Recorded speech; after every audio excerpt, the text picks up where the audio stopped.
মাতলা নদী করেছে পাগল, তোর সঙ্গ না পেলে সারাদিন কেমন আনচান আনচান। ফ্ল্যাশব্যাক।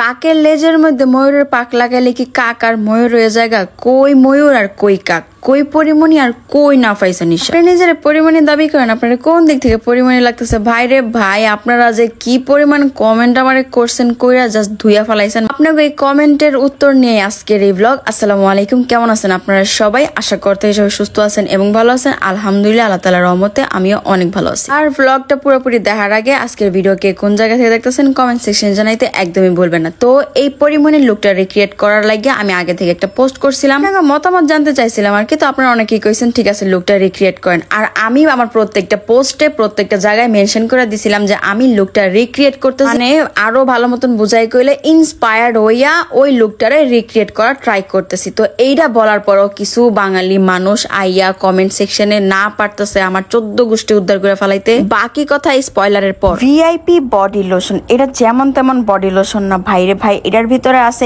এক্সট্রা অতিরিক্ত পরিমাণে গ্লুটাথিয়ন, যেটা কিনা কুচা কালো হাত পায়ে ফর্সা করতে হেল্প করে। এই বডি লোশনটা এটা এতটাই কার্যকরী, ইমার্জেন্সি ভাবে হোয়াইটনিং করে। এই বডি লোশনটা আপনি রীতিমতো অবাক হয়ে যাবেন যে এইরকম একটা বডি লোশন আপনার বডিরে কি পরিমাণ হোয়াইটনিং করে। এটা আপনারা পায়ে যাবেন কাকুলি বিজনেস শপ পেজে, ডেসক্রিপশন বক্সে পেজ লিংক দেওয়া আছে। আর বাই দ্য ওয়ে এটা কিন্তু অফারে চলতেছে, আর অফার থাকা অবস্থায় যদি অর্ডার করেন কিন্তু ডেলিভারি চার্জ একেবারেই ফ্রি। তো দেখেন আপনাকে আমি অ্যাপ্লাই করে দেখাইতেছি। আমার হাতের শেডের থেকে আমার লোশনের শেডটা কিন্তু একটু লাইট। অ্যাপ্লাই করার পরে ইনস্ট্যান্ট আমার হাতে আমি কি পরিমাণ ব্রাইটনিং লক্ষ্য করতে পারছি, আপনারা নিজেরাই ভিডিওতে দেখেন। আর বাইরে ভাই এই লোশনের স্মেলটা এত জোস বলার বাইরে, শরীরের ভিতরে মনে আমি পারফিউম লাগাই রাখছি। এই ভিআইপি কিমকট থাই বডি লোশনটা অবশ্যই আপনারা ব্যবহার করে দেখবেন, আর ফলাফল কেমন আসে কমেন্ট সেকশনে জানাতে কিন্তু ভুলবেন না। নাইন এইটারে আমার পায়ে অ্যাপ্লাই করার পরে ইনস্ট্যান্ট কেমন রেজাল্ট পাইছে ওইটা আপনাকে একটু দেখাই। ফর্সা হওয়ার বাপ হইতেছে এই বডি লোশনটা। জাস্ট দেখেন আমি পায়ের মধ্যে অ্যাপ্লাই করার পরে আমার এই পা আর এই পার মধ্যে ইনস্ট্যান্ট কেমন একটা ব্রাইটনিং আয়া পড়ছে। ভাইরে ভাই মাথা নষ্ট করা। ডেসক্রিপশন বক্সে পেজ লিংক দেওয়া আছে, তাড়াতাড়ি অর্ডার করেন।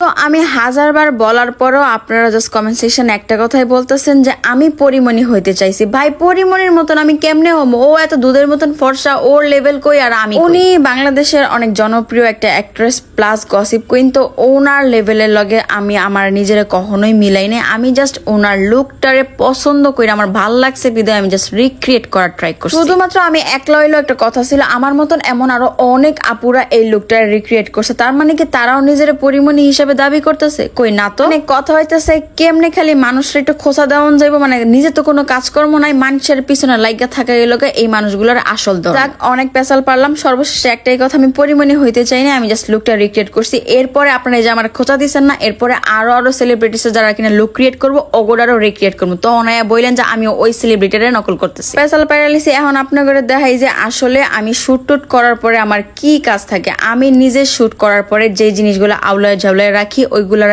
আবার আমার নিজেরই জায়গা মতন রাখতে হয়। শুধুমাত্র এই দুঃখে আমি কোনো প্রকার সাজুগুজু কইরা কোনো ধরনের রিক্রিয়েট করা বা কোনো ধরনের মেকআপ রিলেটেড ভিডিও করতে চাই না। কারণ একটা মেকআপ রিলেটেড ভিডিও করতে গেলে কত কিছু নামাইতে হয়। 3-4 ঘন্টা বইরা মেকআপ করো, রেডি হও, তারপরে আবার এই মেকআপ তোলো 1 ঘন্টা বইরা, এরপরে আবার যে জিনিসগুলো আউলা জ্বলা করছে এগুলো আবার গুছাও আরো কয়েক ঘন্টা বইরা। আর হয়তো ওই দিন আমার লগে এতগুলো ট্র্যাজেডি হয়ে গেছে। এই লুকটা ক্রিয়েট করতে করতে লাস্টের মোমেন্টে গেছিল কারেন্ট, আর এই ফ্যানটা চলা অবস্থায় দেখে আপনারা অনেকেই কইছেন আপু কারেন্ট যদি যায় থাকে তাহলে ফ্যানটা কেমনে চলতেছে। লগে আপনারা এটাও কইতেছিলেন যে আপনার এত টাকা পয়সা তাহলে আপনি কি একটা আইপিএস লাগাইতে পারতেছেন না? ভাই আইপিএস লাগাইছে, সারাদিন কারেন্ট ছিল না, মাইকিং করে দিছিল যে সকাল 8টা থেকে বিকাল 5টা পর্যন্ত কারেন্ট থাকবো না। আর আমি দেখে ওই দিনটারই চুজ করছি এই শুটটা করার লেগে, যেহেতু সারাদিন এই আইপিএসটা চলছে, যার কারণে এই স্ট্রেটনারটা যখন কিনা আমি লাগাইতে গেছি এই স্ট্রেটনারের ভোল্টেজে কুলাইতে পারে না, যার কারণে আইপিএসটা বন্ধ হয়ে গেছে। আর আমি প্রতিবেশীর বাসায় ঘোরাঘুরি করতেছিলাম শুধুমাত্র এই হেয়ারটা কার্ল করার লেগে। এত এক্সপ্লেনেশন কেন দিলাম জানি না। তো যাই হোক, এই ছিল আজকের ভিডিও। ভালো থাকেন সবাই জানাইতেছি আমার তরফ থেকে। আল্লাহ হাফেজ।